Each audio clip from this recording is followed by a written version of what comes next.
താനിക്ക് എന്താണ് ഇപ്പോൾ നൽകാൻ കഴിയുന്ന വിവരം? എറണാകുളം ജില്ലയുടെ ഒരു പൊതുചിത്രം, ഒപ്പം തന്നെ ഇത് സ്ട്രോങ് റൂമുകളൊക്കെ തുറന്നു കഴിഞ്ഞിട്ടുണ്ട് മിക്കയിടത്തും. അവിടുത്തെ സ്ഥിതി എങ്ങനെയാണ്?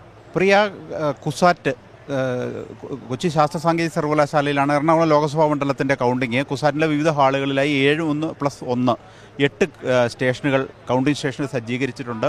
ഒപ്പം എഞ്ചിനീയറിംഗ് കോളേജിൻ്റെ മുൻവശത്തുള്ള ഹാളിൽ മീഡിയ സെൻ്ററുമുണ്ട്. അവിടെയാണ് നമുക്കുള്ള സംവിധാനങ്ങൾ ഒരുക്കിയിരിക്കുന്നത്. സ്ട്രോങ് റൂം തുറന്നു കഴിഞ്ഞു.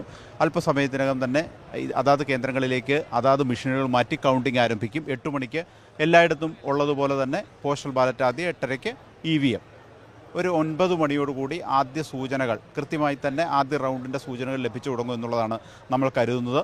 അങ്ങനെയാണെങ്കിൽ ഒരു റൗണ്ടിൽ 14x7 98 EVMകൾ എണ്ണും. ഏതാണ്ട് ഒരു 80-85,000 വോട്ടിൻ്റെ റിസൾട്ടായിരിക്കും ഫസ്റ്റ് റൗണ്ടിൽ വരിക. അപ്പോൾ തന്നെ സൂചന പറയാൻ കഴിയും എന്നുള്ളതാണ് കണക്ക് കൂട്ടുന്നത്.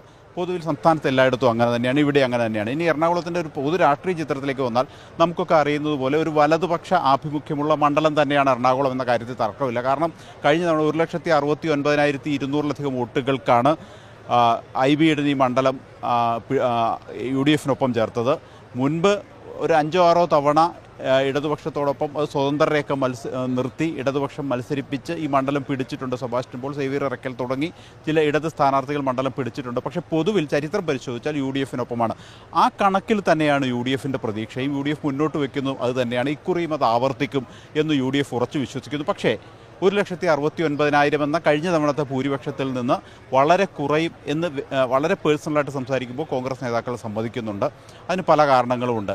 അതിൽ ഇടതുപക്ഷം പക്ഷേ നേരെ തിരിച്ചൊരു പ്രതീക്ഷ അവർക്കുണ്ട്. കാരണം 2-3 കാരണങ്ങളാൽ ഇടതുപക്ഷം ഈ തെരഞ്ഞെടുപ്പിൽ എറണാകുളത്ത് കൂടുതൽ സീറ്റ് നേടും എന്നുള്ളതാണ്. ഒന്ന്, നഗര കേന്ദ്രീകൃത മണ്ഡലങ്ങളിൽ വളരെ കുറഞ്ഞ പോളിംഗ്, ഇടത് ശക്തി കേന്ദ്രങ്ങളിൽ വലിയ ഉയർന്ന പോളിംഗ്. ആ പോളിംഗിൻ്റെ അടിസ്ഥാനത്തിൽ അങ്ങനെ ഒരു പ്രതീക്ഷ ഇടതുപക്ഷം വയ്ക്കുന്നു. മറ്റൊന്ന്, ഈ മണ്ഡലത്തിൽ ഈ പരമ്പരാഗത ഇടത് വോട്ടുകൾക്കപ്പുറം സ്വാധീനിക്കാൻ കഴിയുന്ന ഒരു സ്ഥാനാർത്ഥിയെ മത്സരിപ്പിക്കാൻ കഴിഞ്ഞു എന്നൊരു ആത്മവിശ്വാസം ഇടത് കേന്ദ്രങ്ങൾക്കുണ്ട്.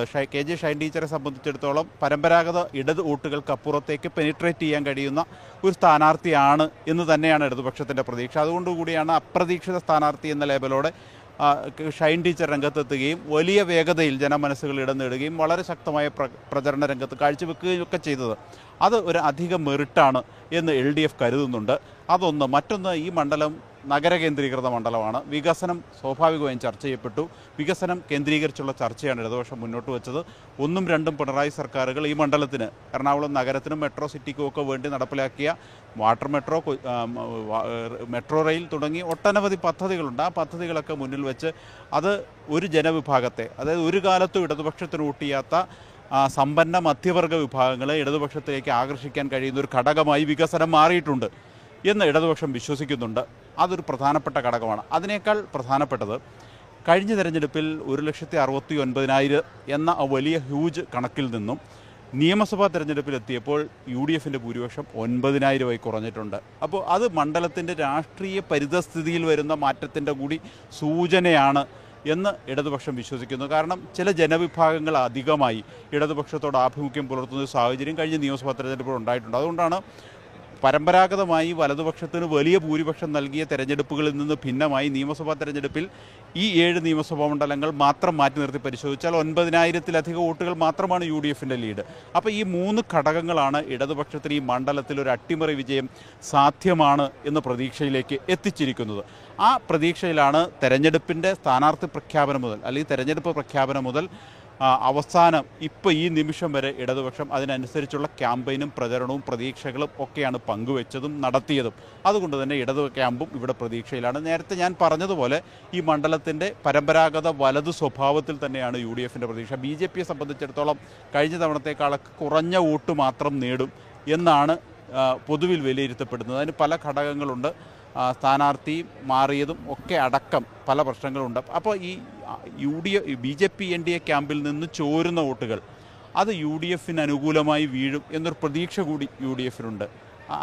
ആ പ്രതീക്ഷകളെല്ലാം ചേർത്ത് വെച്ചാണ് UDF ഈ മണ്ഡലം ഒരു ഭേദപ്പെട്ട ഒരു മജോറിറ്റിയിൽ നിലനിർത്തും എന്ന് വിശ്വസിക്കുന്നത്. ഏതായാലും ഒരു 9 മണിയോടുകൂടി തന്നെ ഈ ട്രെൻഡ് നമുക്ക് മനസ്സിലാകും. കാരണം ഞാൻ നേരത്തെ സൂചിപ്പിച്ചതുപോലെ 14 ടേബിളുകളിലായി 7 നിയമസഭാ മണ്ഡലങ്ങളുടെ എണ്ണുമ്പോൾ 14 ഗുണം 7 98 ഈ മെഷീനുകൾ അറ്റ് എ ടൈം എണ്ണി റിസൾട്ട് പുറത്തേക്ക് വരും. അതാണ് ഒരു റൗണ്ട്. ആ ഒരു റൗണ്ടിൽ ഏതാണ്ട് ഒരു 80,000-ത്തിലധികം വോട്ടുകൾ വരികയും ചെയ്യും. അപ്പോൾ 80,000-ൻ്റെ ട്രെൻഡ് തന്നെയായിരിക്കും എറണാകുളത്തെ സംബന്ധിച്ചിടത്തോളം അന്തിമ ട്രെൻഡായി നിലനിൽക്കുക എന്ന കാര്യത്തിൽ തർക്കമില്ല. അതുകൊണ്ട് തന്നെ തുടക്കത്തിലുള്ള സൂചന അതൊരു സൂചകമായി തന്നെ നമുക്ക് എടുക്കാനും കഴിയും. ശരി സാലി.